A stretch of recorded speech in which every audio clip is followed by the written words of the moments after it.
So you've grown, but have you updated your systems? Or are they still built for the version of you who is just trying to get through the day? Today we're talking about how to rebuild your routines, relationships, and spaces so they actually reflect the real you. You know, the you beneath all the adaptations that helped you survive. And by the end of this video, you'll know exactly how and where to make small and safe shifts that realign your life without overwhelming your nervous system. Have you ever heard someone say, you are what you do? Kind of like you are what you eat, but you are what you do. Well, it's true. Think about it. Everything that you do, from the way you talk to other people, to the way you talk to yourself, to how much awareness you bring into your day-to-day or lack thereof, all of these things tell a story about who you are. And not in some abstract way, and also not in regard to other people's perception of you, but to your self-concept. This is where we get identity, is from what we do, what we notice about ourselves and our own patterns, and we notice a lot, whether conscious or not.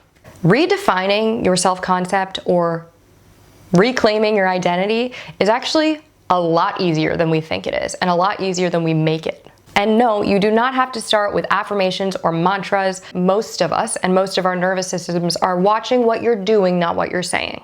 AKA, you're gonna need to walk the walk rather than just talk the talk. Your mind and your body believe what they see and experience.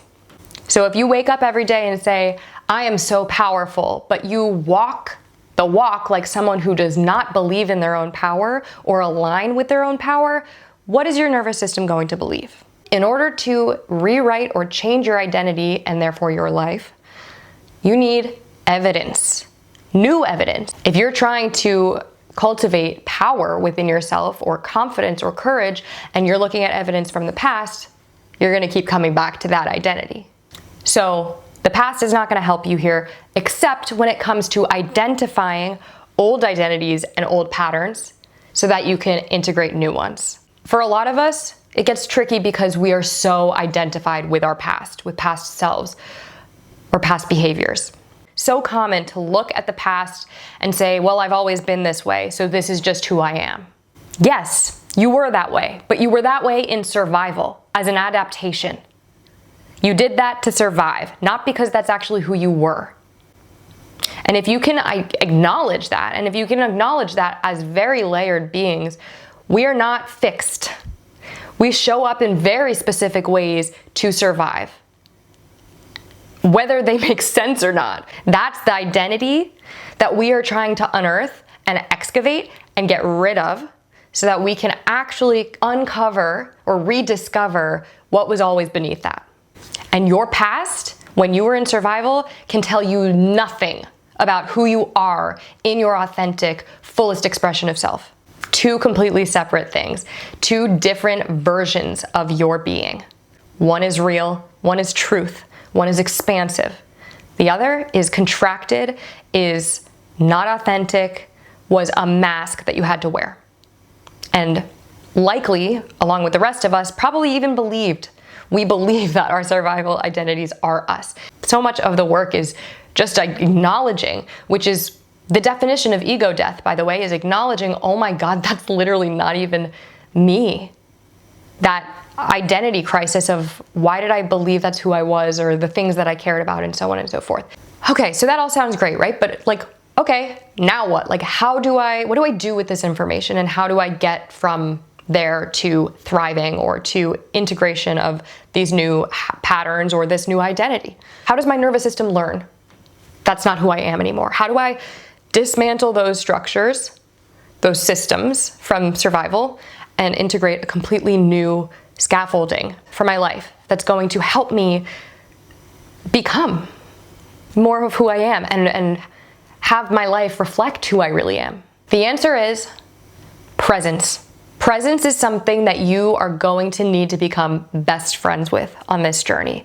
You cannot do this work without radical awareness and brutal honesty about yourself, your patterns, and your past identities. So that means getting very comfortable confronting your ego, getting very comfortable detaching from old stories, narratives, and self-concept. Presence is going to help you do all of that, because presence not only helps you bring in that awareness, of course, but it also helps you stay present through the discomfort that it brings up.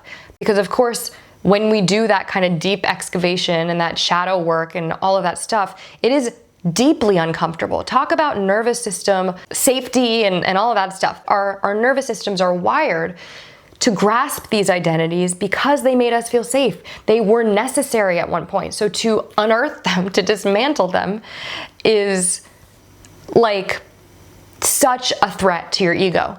That's why ego death hurts so much, and why so many people go their entire lives avoiding it, is because it's a lot, but you're gonna need to do it and be brutally honest with yourself. And from there, and from that awareness, and every little action or choice to do it a different way or look at something a different way, catching yourself in the story, mid-story, as many times as you need, with such forgiveness and grace for yourself and breath and presence, you're able to choose differently even in the smallest, and I mean microscopic level ways. Your nervous system sees it, right? And what does that do?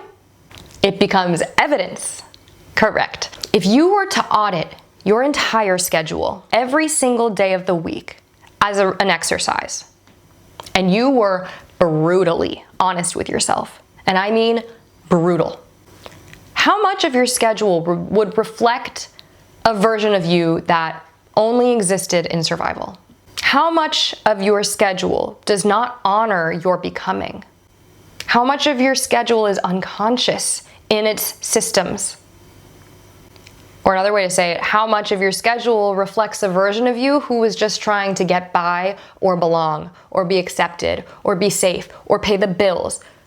All of that under one big umbrella, the old paradigm, survival. How much of your schedule falls under that umbrella? I'm gonna guess some of it does.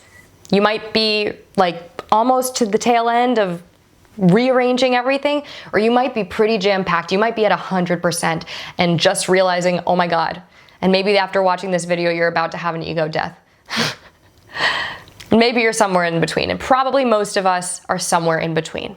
So I have a process for you to help you examine your schedule and start bringing more you into your life, so that one day we can be at 100% conscious, intentional, authentic living and zero survival mode. Of course, there's going to be moments and phases in your life where no matter how aligned and authentic you are, this is just a disclaimer, our nervous systems are nervous systems, right? We're still wired to respond to stress and all of that.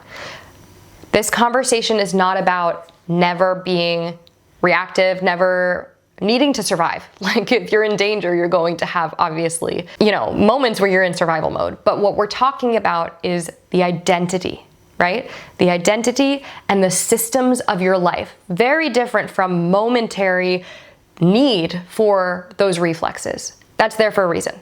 I mean the fact that most of our population, we've normalized living chronically in survival mode.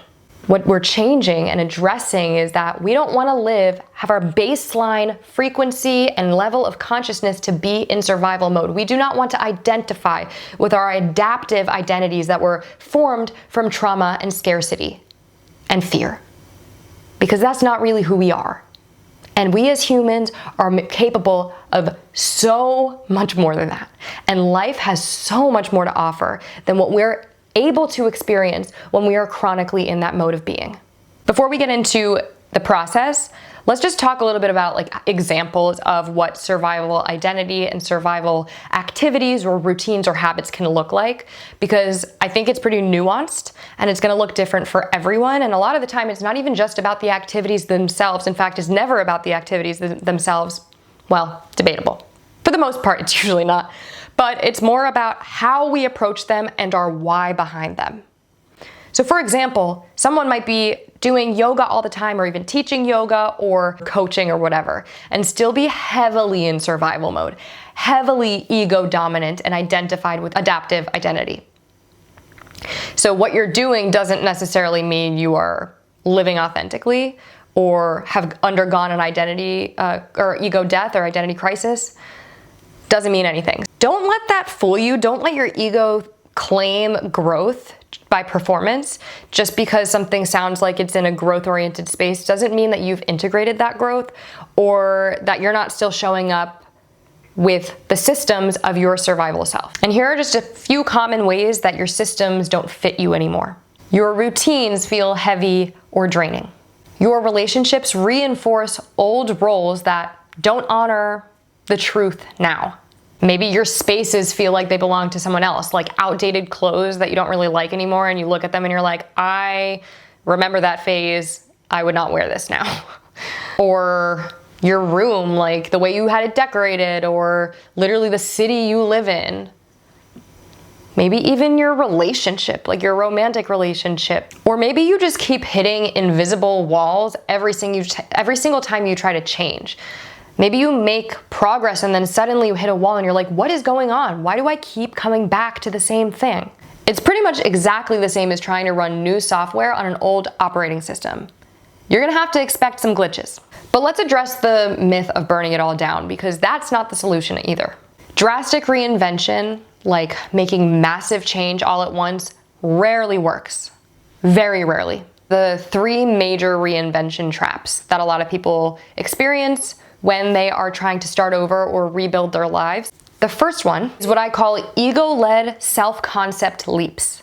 This is essentially performance without integration. It's a covert ego move to take on a new identity, and you're gonna end up performing to believe it without actually integrating.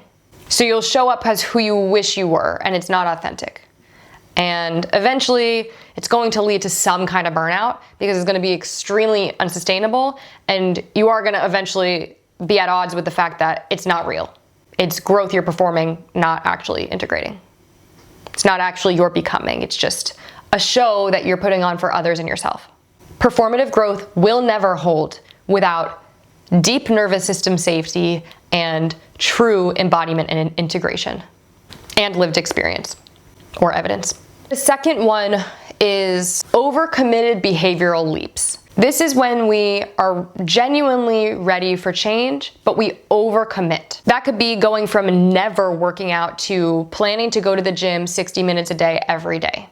It's unrealistic and it's not going to be sustainable. What happens is your nervous system is still identifying with the version of you that doesn't go to the gym. So eventually what's going to happen is your nervous system is going to collapse or have some kind of a response, and you're gonna go right back to the way you were. It's going to be an all or nothing thing. You're gonna go all in, and then you're gonna lose it real quick because it's just not gonna be sustainable. You're not gonna give yourself the time to safely become the person you need to become in order to go to the gym 60 minutes a day every day. Whether you can flip a switch in your brain to believe that or not, your nervous system is not going to buy that shit. It's just not. Your nervous system is looking for evidence over a long, extended period of time. And it's not just looking for evidence, but it's looking for the safety to digest and integrate that evidence. So repetition is important, and that means that making things sustainable is important. So not going all the way initially is a really, really, really, really wise choice, because even if it means starting a little bit less in the beginning, and not seeing results, like if your ego is interested in seeing results immediately, like it's getting that out of the way of like, this is not about the results right now, this is about becoming someone who does see results. You're focusing on that first, building the identity or aligning with the identity of someone who is that or attracts that or becomes that. And the third is burning down old systems without laying new foundations. This is essentially disruption without stability. So in practical terms, this is when people dismantle their old life structures too quickly without creating the new. It's like quitting your job without building some kind of escape route or net to fall back on kind of thing. Which, by the way, don't get me wrong, fully believe in jump and the net will appear. But from a nervous system lens, I do believe in the universe has got our back, but our nervous system has a different process a lot of the time, especially when we're moving from survival into the level of consciousness where that trust and that abundance is actually available. So in this sense, the second you do that, the second you say, I'm leaving, or I'm gonna just ditch this city and start fresh somewhere else, your nervous system is going to collapse, or is very likely going to collapse, or have some kind of response that is going to reflect a deep lack of safety.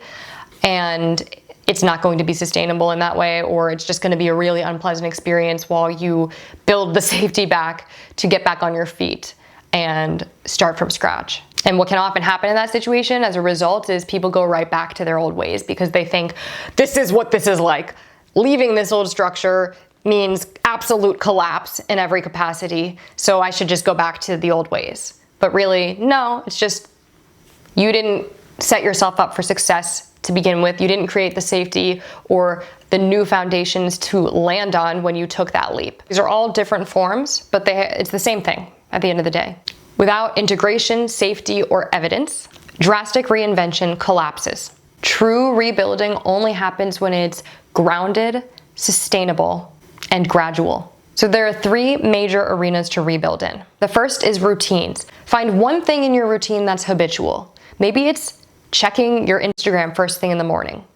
Can you swap that out with something more intentional, like going outside, taking a deep breath of fresh air and some sunlight for 10 minutes in the morning before checking your phone?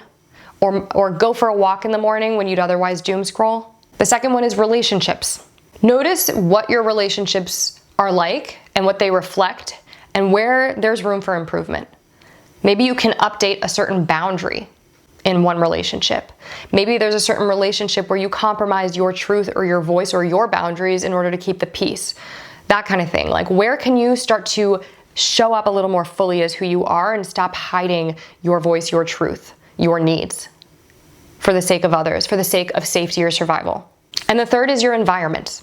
Shift one sensory cue. So that could be a workspace reset. That could be shifting the decor, some kind of items in your room, in your space that reflected an old version of you that just don't really feel authentic to you anymore, or you realize, I don't like the energy of this. Why do I still have this? What can you bring in that's going to bring new energy and feel a little more authentic to who you are now? I need to make this extremely clear. More important than maybe anything else in this video is that you understand how critical and important micro shifts are. They are the most important. Your nervous system is watching your every move. Even the small ones, especially the small ones, are the ones that we can repattern and build momentum with over time. And the smaller they are, the easier they are to digest and continue and sustain. Your identity isn't going to change overnight. So don't fool yourself. Start focusing on the big picture, on what can be sustained as a lifestyle shift, not just a quick change for something that you want. Strong foundations get built slowly over time, block by block. You're gonna need quite a bit of a strong foundation to hold all that you are. And you haven't built that yet. The scaffolding you had before fit perfectly. It held your little survival self, your little baby survival self. I say that with love, and all of our survival selves are babies with love. But we need a little more than that now. So that means we need to be intentional, and we need to be patient, and we need to take our time and understand that the little shifts are the biggest shifts in the long run, because they're the ones that allow us to keep going in that direction. I think one of the biggest shifts that I made that changed my self-concept and my entire life as a result was fitness, working out. I was never athletic. I did do a little bit of cheerleading, really like amateur cheerleading in early high school, and like horseback riding when I was younger, but I was never really a truly athletic person. That was not something I identified with. And when I was in college, actually, I started going to the gym and kind of dabbling in fitness, and I realized, wow, this actually kind of feels good. And I allowed myself to experience it in a new way. And rather than over-identifying with the fact that I didn't like it, or that it was really uncomfortable or difficult or unenjoyable, I just kind of like let myself try something different, or see it different, or experience it differently. And I was like, wow, okay, I kind of like that. And I just started doing it without necessarily pushing myself for any results. I just realized like that makes me feel good. I feel accomplished. I feel energized. And I kept at it and I kept doing it. And I really liked like every day, and in the short term and the long term, I really noticed shifts. And I became someone who was obsessed with fitness. I loved how it made me feel. And in that transformation of just my identification or association with fitness and working out, it was something I really, really hated and resented, and I was judgmental or resentful of other people or envious of other people who were really in shape and really athletic, and I became someone who was too. And I realized that it's just all this silly little ego game of identity where it just really keeps us stuck. And fitness was the gateway to everything else in my life, transforming so many other attachments or identities that kept me small and stuck.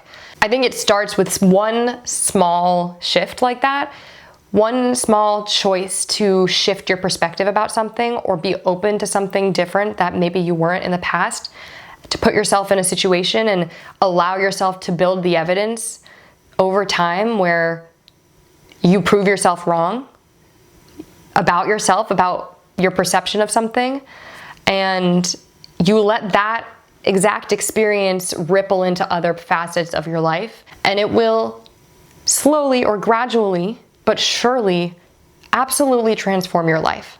And if you do it in that way, just with little micro shifts in different pockets of your life, you will see results.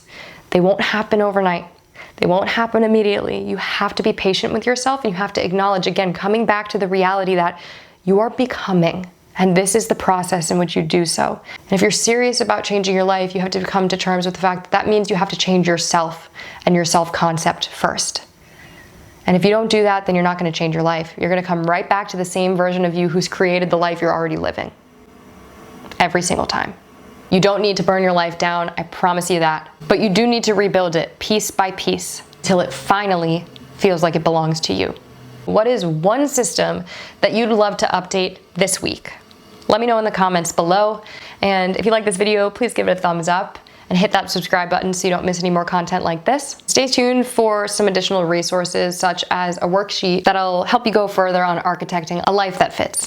Thanks for watching, and I'll talk to you soon. Bye.